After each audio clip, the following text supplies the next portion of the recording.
Om Swastiastu. Bagaimana kabarnya anak-anak? Semoga dalam keadaan sehat ya. Sebelum Ibu lanjut ke video yang kedua, tetap patuhi protokol kesehatan sehingga kita terhindar dari COVID-19.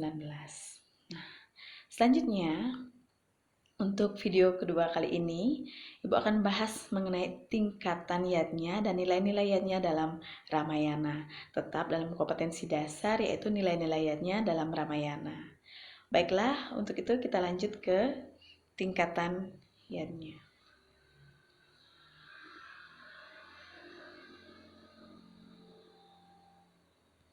Ya, tingkatan yadnya itu ada dua, yaitu berdasarkan kuantitas dan kualitas. Yang kita bahas sekarang adalah tingkatan yadnya berdasarkan kuantitas. Ada 3 bagian. Ada niste, madhya, dan utama ya. Nah, bagian niste itu adalah upacara yang kecil ya. Nah, ada 3 bagian yaitu nistaning niste, madhyaning niste, dan utamaning niste. Nistaning niste itu adalah pelaksanaan upacara yang kecil di antara pelaksanaan upacara yang kecil. Terus madhyaning niste adalah upacara yang sederhana di antara pelaksanaan upacara yang kecil. Utamaning niste adalah upacara yang besar di antara pelaksanaan upacara yang kecil.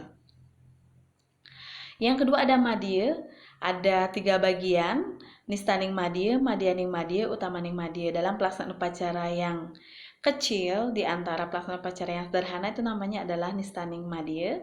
Madhyaning madhya adalah upacara yang sederhana atau sedang di antara pelaksanaan upacara yang sederhana.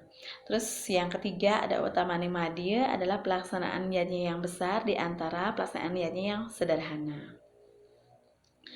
Yang ketiga ada utama. Ada 3 bagian juga, nistaning utama, madhyaning utama, dan juga utamaning utama. Nistaning utama itu adalah pelaksanaan yadnya yang kecil di antara pelaksanaan yadnya yang besar. Terus madhyaning utama adalah yadnya yang sedang atau sederhana di antara pelaksanaan yadnya yang besar. Utamaning utama, pelaksanaan yadnya yang paling besar di antara yadnya yang besar. Nah, itu tingkatan yadnya berdasarkan kuantitas. Selanjutnya kita akan membahas tingkatan yadnya berdasarkan kualitas. Yang pertama itu ada namanya tamasika yadnya, adalah pengorbanan yang dilaksanakan tanpa didasari petunjuk sastra agama. Ya. Yang kedua itu adalah rajasika yadnya, adalah pengorbanan yang dilaksanakan dengan pamrih dan bersifat pamer kemewahan, hanya sekedar berpoya-poya, hanya memamerkan kekayaan. Yadnya yang dilakukan hanya sekedar pamer semata. Yang ketiga ada satwika yadnya, adalah pengorbanan yang suci dengan atau sesuai dengan ajaran agama. Yaitu sebentar akan Ibu bahas mengenai syarat apa saja sih yang dikatakan satwika yadnya ya. Yadnya yang satwika itu sebentar Ibu akan jelaskan. Itu ada 3 kualitas yadnya, tamasika, rajasika, dan satwika. Sebentar, bagaimana yadnya yang satwika kita akan bahas di berikutnya. Ya, syarat yadnya satwika ada 7 ya. Yang pertama itu serada, yaitu melaksanakan yadnya dengan penuh keyakinan. Serada itu adalah penuh keyakinan bahwa kita yakin untuk melakukan yadnya atau melaksanakan yadnya.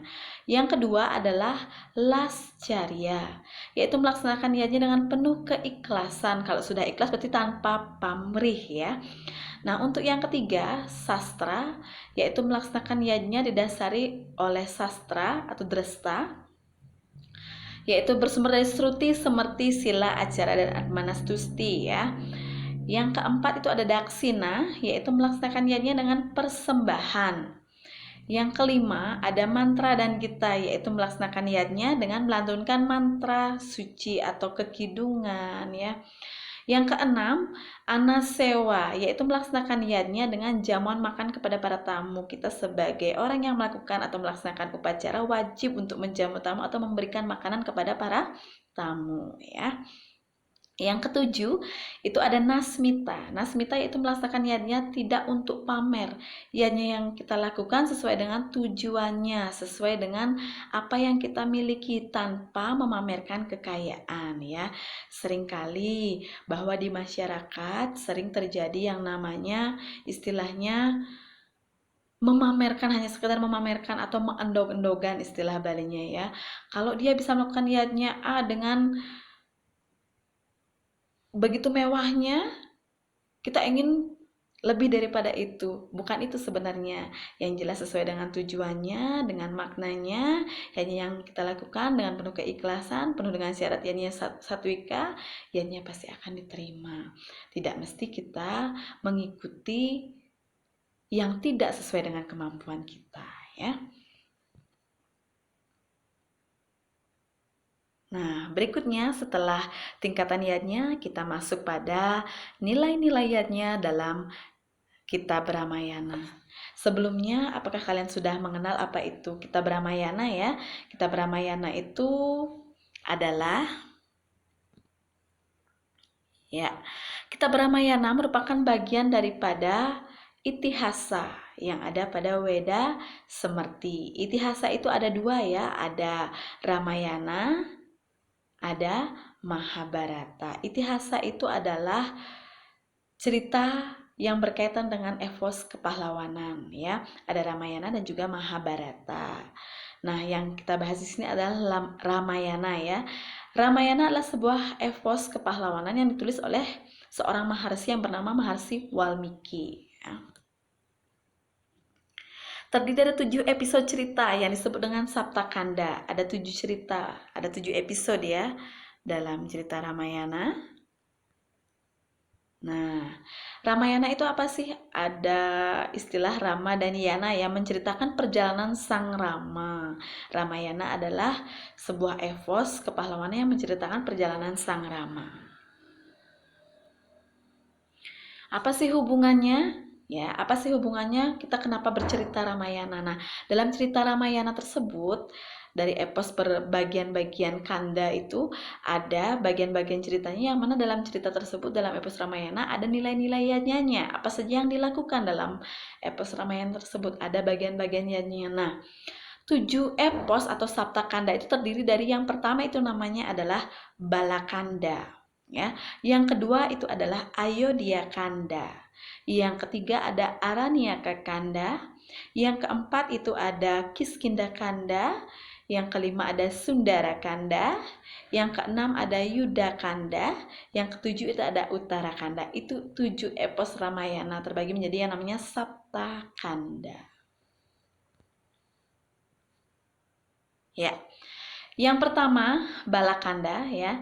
Balakanda ini menceritakan, inti ceritanya adalah dia menceritakan seorang Prabu Dasarata yang memiliki 3 orang istri dan 4 orang anaknya ya. Prabu Dasarata sebagai pemimpin Ayodhya.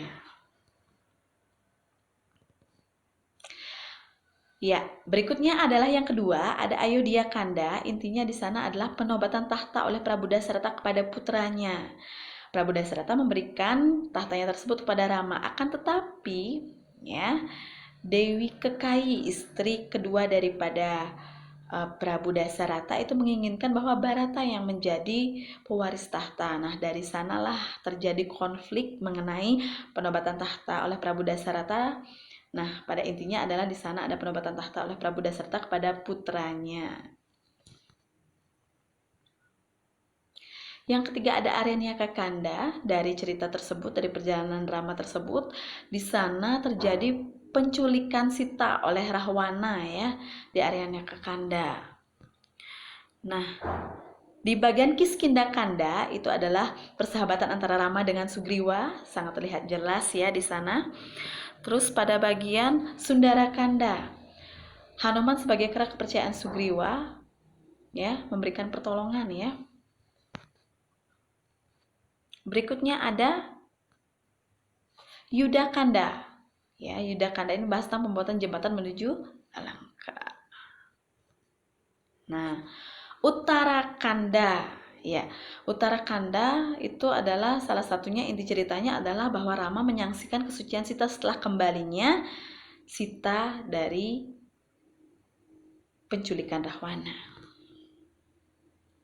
Nah, itu 7 episode atau Sapta Kanda yang mana inti-intinya saja yang Ibu jelaskan nanti kita akan bahas di pembahasan berikutnya atau dalam sesi diskusi nantinya. Yang kita banyak di sini lihat dari cerita-cerita tersebut, dan kalian bisa baca di LKS ya, bisa baca di buku LKS-nya atau buku yang kalian dapatkan, itu bisa dibaca dan dicermati bahwa ada beberapa cerita-cerita, kutipan cerita-cerita Ramayana yang mana ada nilai-nilainya dalam Ramayana. Nah, nilainya diantaranya yang bisa dikutip di sini itu adalah, nah, nilai-nilai yang terdapat dalam cerita Ramayana adalah sebagai berikut. Dewayatnya, pelaksanaan homayatnya dilakukan oleh Prabu Dasarata, ya, bahwa di sana diceritakan bahwa dia melakukan homayatnya atau seni sebenarnya Agnihotra dengan mengundang ya, atau istilahnya Prabu Dasarata itu disaksikan oleh beberapa maharsi yang melaksanakan upacara tersebut, bahwa upacara tersebut bertujuan untuk bagaimana seorang Prabu Dasarata memiliki keturunan ya. Nah, memiliki keturunan. Terus ada manusianya digambarkan ketika Barata melaksanakan upacara penobatan sebagai raja. Terus ada upacara pitriannya digambarkan ketika Dasarata dikremasi ya. Berikutnya,